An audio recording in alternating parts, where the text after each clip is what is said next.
Thank you. Thank you, Sam. And thank you, Shudji.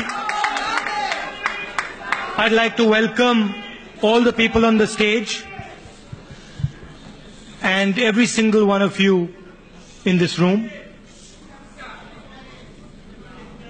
Okay. I'd like to welcome every single one of you in this room. You know, many years ago, Sam came to India and he told you the story of Indira Gandhi ji listening to his presentation. I think, Sam, it was 1982? 1979. I think you came again in 1982. So he came in 82 and I was 12 years old, and in the morning my father told me that there's a presentation and you have to come. I didn't know what presentation meant. I thought I was going to get a present.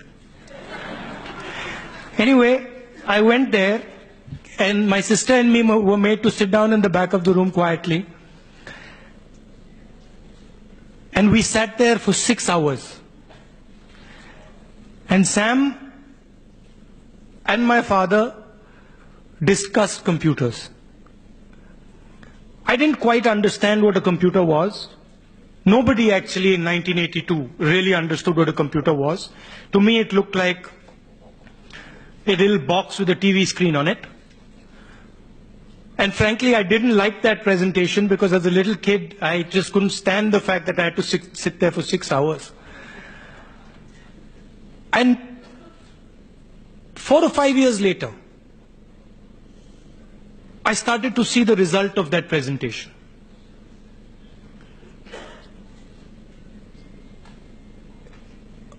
There were typewriters in the Prime Minister's office, and everybody wanted to use a typewriter. And Sam and my father said to the Prime Minister's office that we have to move to computers. And everybody said, no, we like our typewriters, we don't want computers. So in Sam and maybe my father's typical style, they said, fine, you can keep your typewriters, but what we are going to do is we are going to replace them with computers for 1 month. And after 1 month, we will give you your typewriters back. They gave them the computers for 1 month. And then after 1 month, they said, okay, now we are bringing your typewriters back. And everybody started to fight. No, we don't want our typewriters back. We want the computer. Ideas take time to travel into India. But when an idea is good, India understands it very quickly and uses it and shows the world how it can be used. I've been talking to Sam and I made a point to him in the car and he said, oh, I had never thought about that. You're all non-resident Indians. The Congress movement, the original Congress movement, was an NRI movement. Mahatma Gandhi was an NRI. Jawaharlal Nehru came back from England. Ambedkar, Azad, Patel, these were all NRIs. Every single one of them went to the outside world, saw the outside world, returned back to India, and used some of the ideas that they had got and transformed India. I'll go even further. The biggest success in India, our friends in the BJP say nothing happened, but one of the biggest successes in India, the milk that most of India drinks, it was a man called Mr. Kurian. He was an NRI. He came back from the United States and he transformed India. Sam is another example. And there are thousands and thousands of examples that we have not recognized. So before I even get into the depth of my speech, I want to tell you that I went from San Francisco to Los Angeles, to Washington, to New York. I addressed people in Berkeley, in Princeton. And wherever I went, you made me feel proud to be an Indian.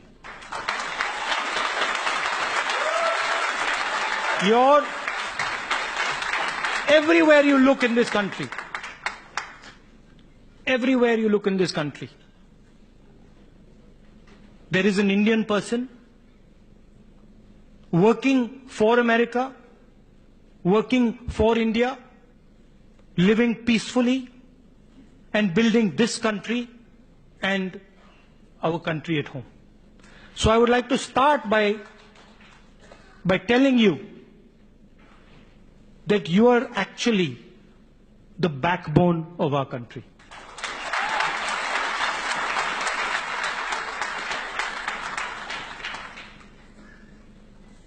Some people view India as a geographical construct. They view India as a piece of land. I don't view India as a piece of land. I view India as a set of ideas. So for me, anybody who has the ideas that make up India is an Indian. We have many religions in our country. We have many different languages in our country. Every single one of them lives happily together. And the reason they have been able to do so are the ideas of the Congress Party. Sam Pitroda just said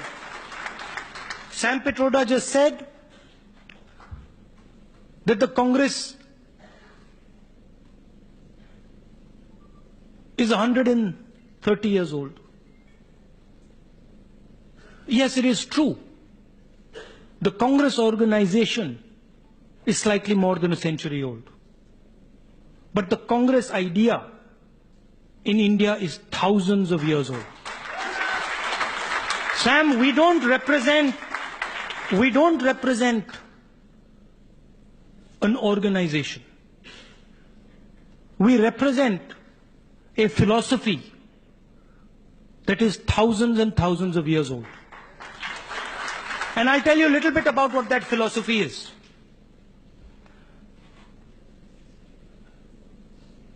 What did Gandhiji actually fight for? What was our freedom movement about? What did Mr. Kurian do? What did Sam Pitroda do? And what do thousands of NRIs do?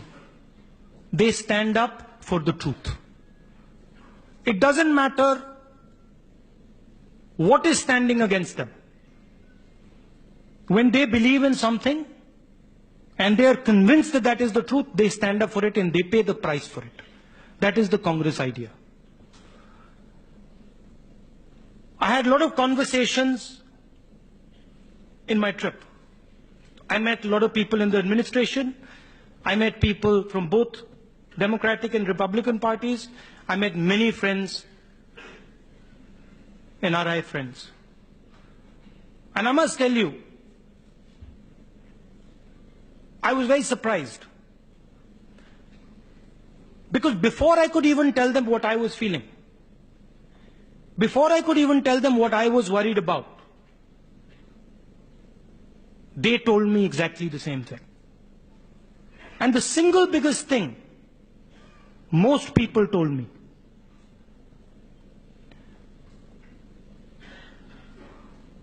what has happened to the tolerance that used to prevail in India?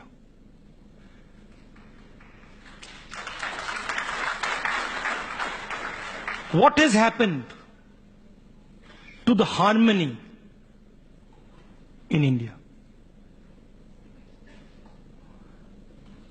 There are a couple of challenges that India is facing. The single biggest challenge, and I'll give it to you in numbers, 30,000 youngsters come into the job market every single day. That means within 24 hours, 30,000 new Indian youngsters come into the job market. Today, 450 of them are getting a job. I'm not even talking about the unemployed. I'm saying that every single day 30,000 new people come in and only 450 of them get a job. This is the biggest challenge in front of our country. And this challenge is going to be addressed by building a unified approach, by bringing people together and addressing this problem. We discuss everything in India. There's a divisive politics going on in India. But the real challenge facing India is out of 30,000 new youngsters coming in, 450 are getting a job. You can imagine, as this process continues, what the result will be. India simply cannot give its youngsters a vision if it is unable to give them a job. The Congress Party has a vision to solve this problem. And I will tell you a little bit about this vision. Currently, the entire focus is on 50 or 60 really large companies.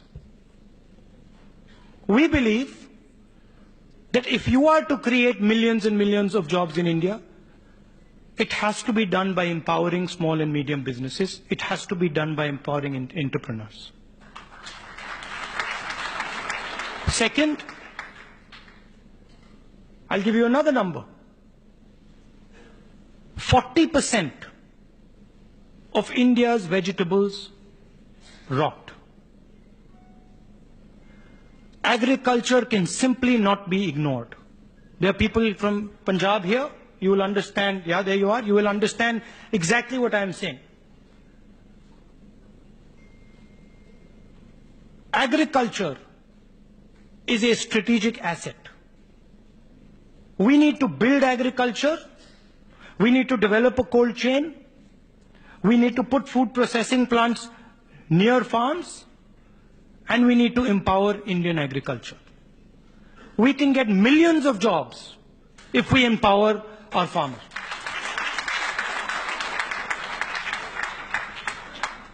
Healthcare is going to transform. And I said this in my speech in Berkeley. Today, all the information in healthcare is in the doctor's memories. Tomorrow, all that information is going to be on computers. India has the world's second biggest population. We do very large numbers of surgeries, heart surgeries, eye surgeries. We have a great understanding of how to do these things. There is a huge opportunity for India in healthcare. We can become the healthcare center of the world. But we have to plan for it. We have to plan for it. We have to plan for it today. And I'm not talking about simply health tourism. I'm talking about constructing a system whereby in the future, large parts of medical processes are carried out in our country. I can give you a similar vision for the IITs. I went to Berkeley. I was in Princeton yesterday. American universities are networks. They are knowledge networks. Information travels within them. They are connected to businesses. They are connected to the economy.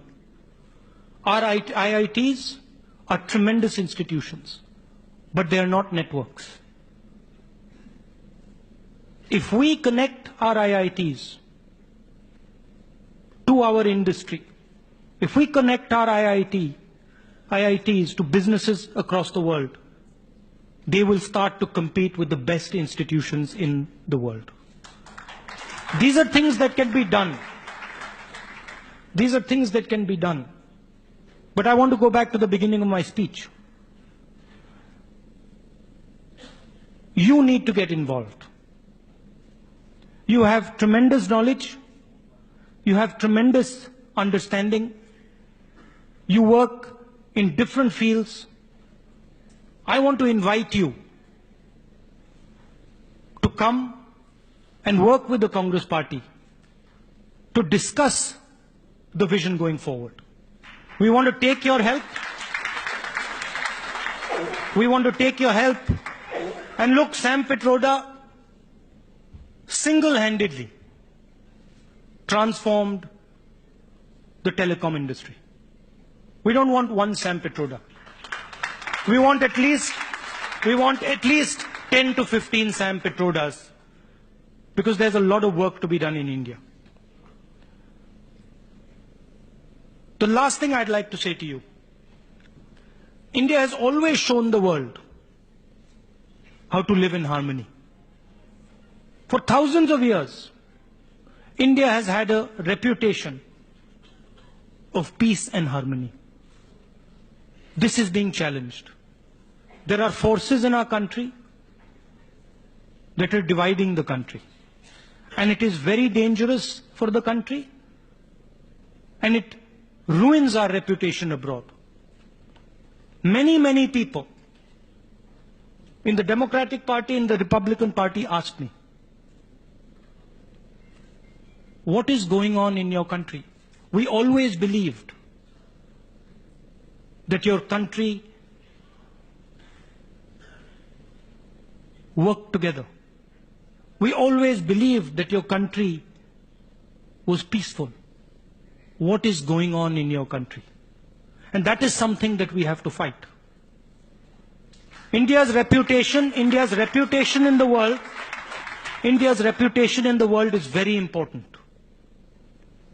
The world is transforming, and people are looking towards us. China is rising. We have a relationship with the United States. Many countries in a violent world are looking towards India and saying, maybe India has the answer for the 21st century. Maybe India has the answer for peaceful coexistence in the 21st century. So we cannot afford to lose our most powerful asset. Our most powerful asset is that 1.3 billion people lived happily, non-violently, peacefully. And the world respected us for that. And this is something that as Congress people, every single one of us has to defend. India is a country that belongs to all its people. Doesn't matter who they are. I can see my Sikh brothers. I can see people from different states. India does not belong to any one of you. India belongs to this entire room. India belongs to every single one of us, and that is what the Congress Party is.